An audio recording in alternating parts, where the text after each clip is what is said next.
Ladies and gentlemen, thank you for joining me on another edition of VGR Lockdown. So, getting right into things, pretty much right where we started last week.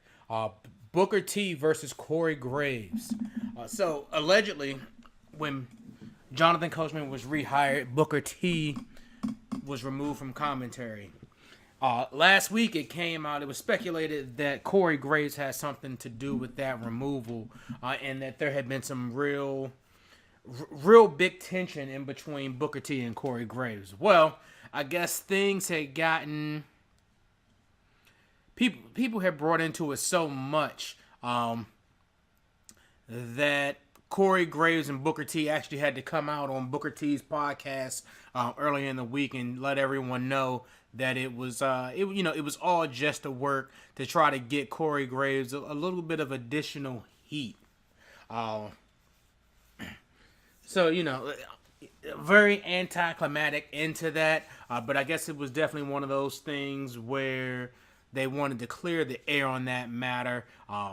Both mentioned that several of their colleagues, Booker T said that Big E came to him, just wanting to make sure that there had been no actual real beef in between Corey and Booker T. So I guess they, wanted to clear the air on that.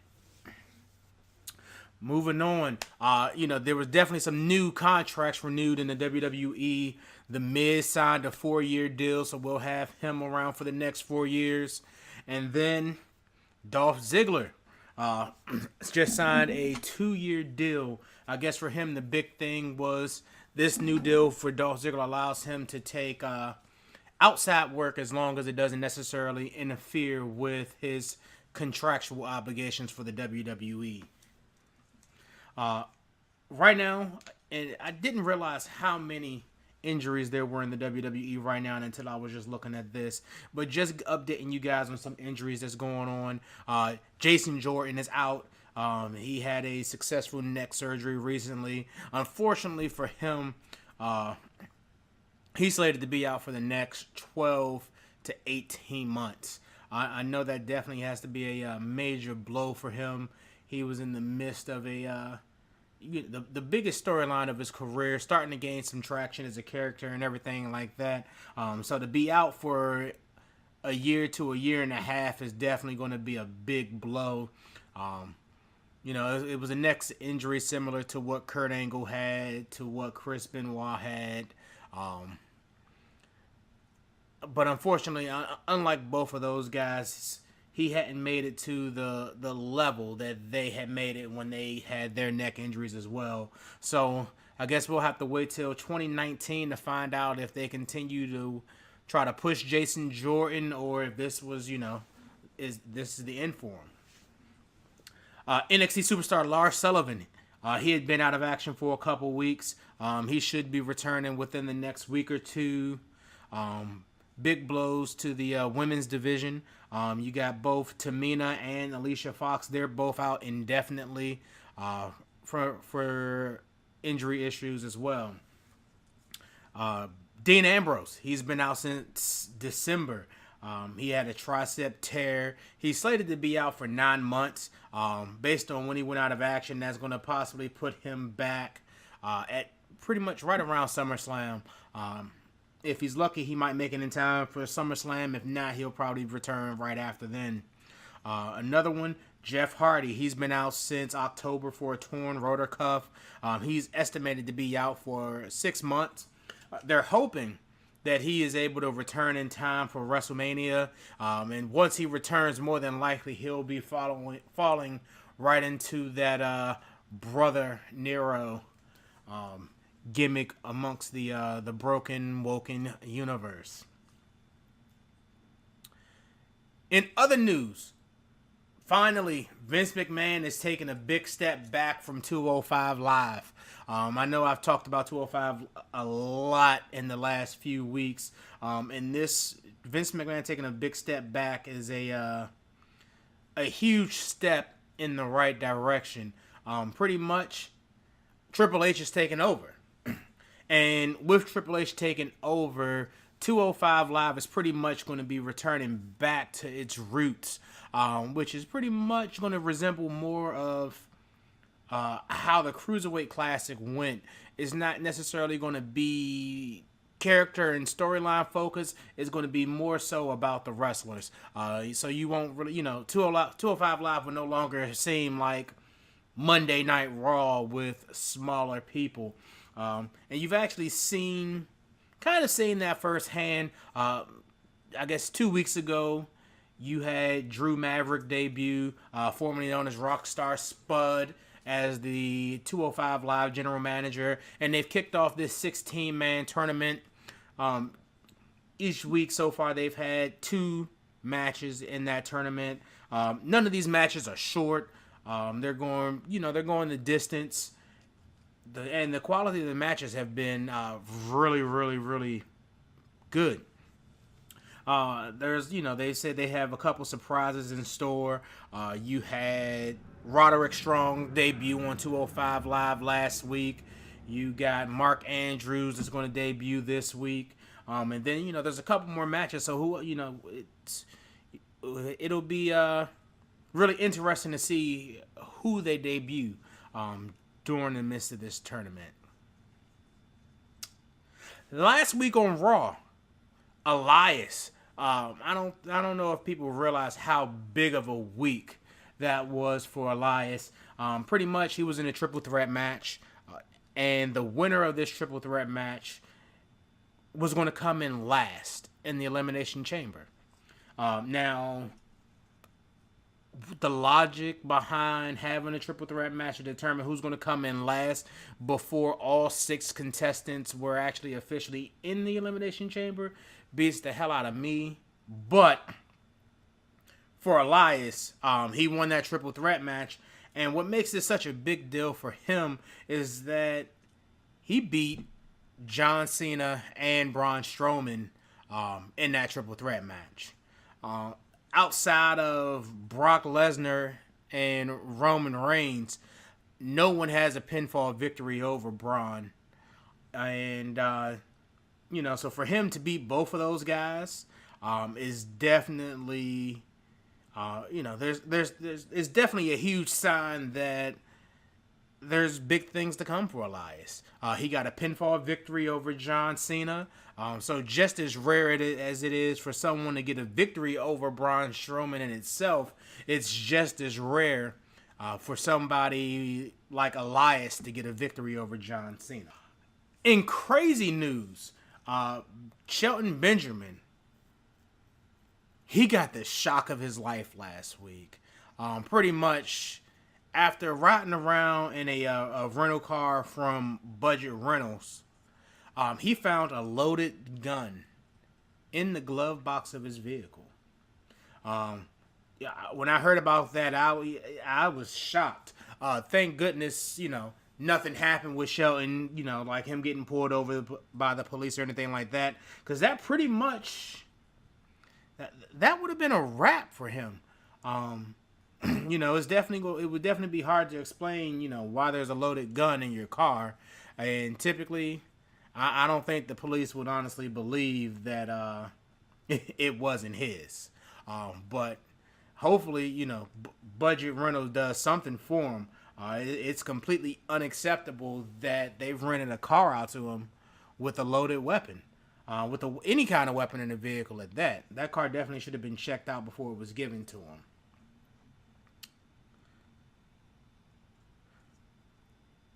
While we're talking about SmackDown Superstars, so last week we had the first announcement of the SmackDown Live Top 10. And this Top 10 is pretty much not voted by the fans. Is allegedly not voted by the general manager of SmackDown, Daniel Bryan, or anything like that. Allegedly, this list is put together based on the votes of the SmackDown locker room. So, if you missed it, just to give you the breakdown of the SmackDown Live Top 10. In the number 10 spot, no pun intended, you had Ty Dillinger. At number 9, Randy Orton. Number 8, Becky Lynch. Number 7, the SmackDown Tag Team Champions, the Usos. Number 6, The New Day. Number 5, the United States Champion Bobby Roode. Number 4, Naomi. Number 3, Shinsuke Nakamura. Number 2, SmackDown's Women's Champion Charlotte. And of course, at number 1, the phenomenal AJ Styles. Now, allegedly, how people were ranked on this top 10 was going to affect the matchmaking on SmackDown.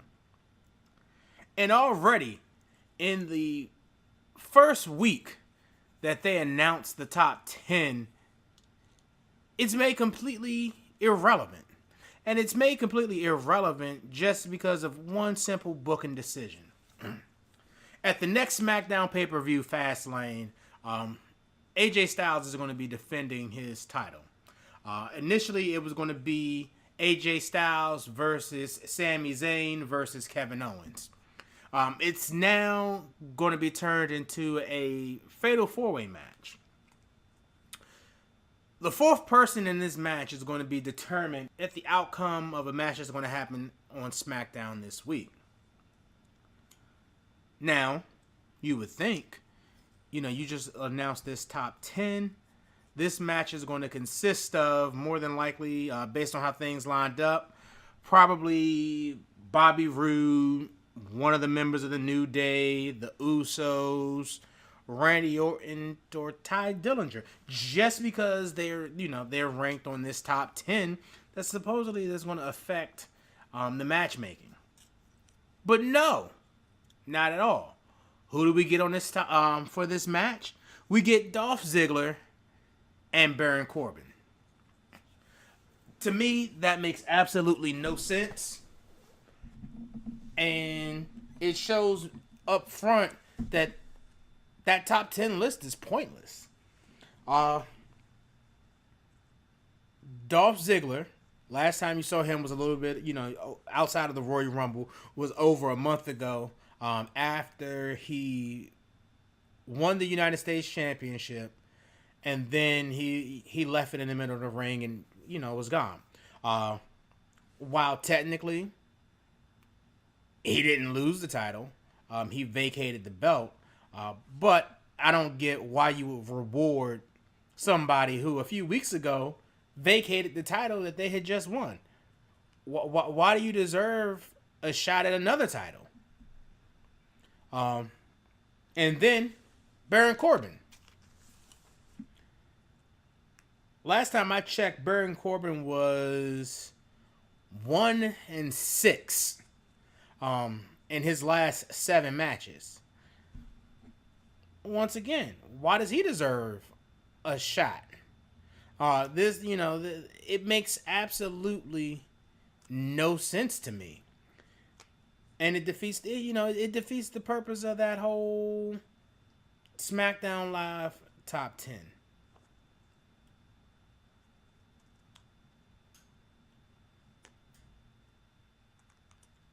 Also, last week, on a higher note, Bobby Roode defended his U.S. title against Rusev. It was a decent match. The outcome, unfortunately, it was exactly what I expected since Roode just got his hands on that belt. He came out on top on that match. But at the end of that match, you get an RKO out of nowhere from Randy Orton. Great moment. Entertaining. Despite the fact that, nothing was said, there was no explanation. It was a fun little moment. And it looks like they may be going towards a Bobby Roode versus Randy Orton feud. That actually might be the most interesting match, I guess, for Randy Orton right now. Probably the only one that I want to see him in. It's definitely fresh. I don't recall seeing them ever go one-on-one. So it definitely has my interest. Hopefully, Bobby Roode being someone that Randy Orton has never been in the ring with before, will have him motivated, and hopefully it turns out to be a really good feud. The way that scene turned out, though, I am curious if they're going to happen to, if instead of it being just Randy Orton versus Bobby Roode, if it's going to happen to be a multi-man match. Because, you know what, right after Randy Orton RKO'd Bobby Roode, he hit the RKO on Aiden English, and he hit another one on Rusev. You know, while Bobby Roode was probably his intended target, I'm hoping that Aiden English and Rusev aren't going to just let that slide. Hopefully there's some kind of retaliation for that RKO, and they just don't push themselves to the wayside. Moving back over to the Raw side of things, tonight, Monday Night Raw, we have a last chance match for that final entrant into the Elimination Chamber. As you may already know, currently in the chamber match is going to be Roman Reigns, The Miz, Elias, John Cena, and Braun Strowman. Tonight on Raw, what you're going to get in that last man match is going to be a fatal 4-way.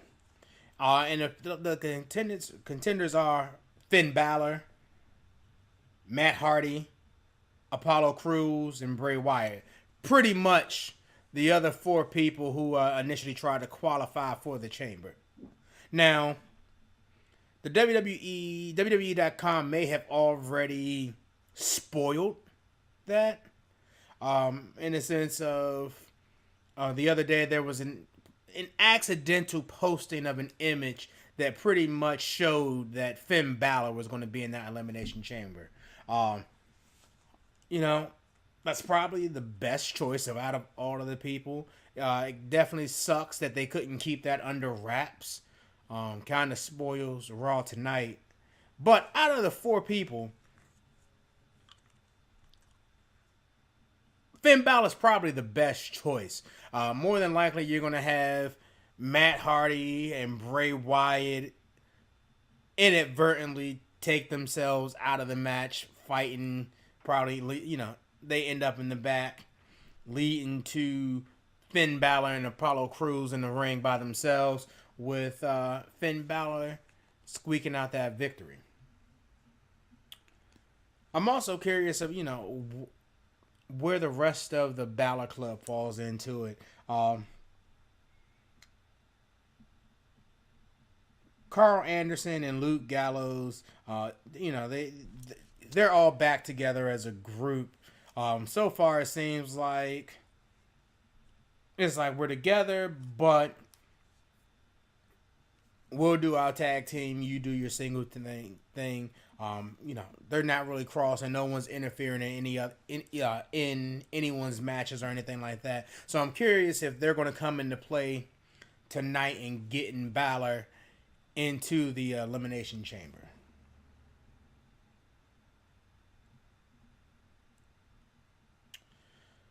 Also on Raw, rumor has it, while they've been teasing that Sasha Banks is going to potentially be going heel soon, it's actually, rumor has it that it might actually be Bayley instead.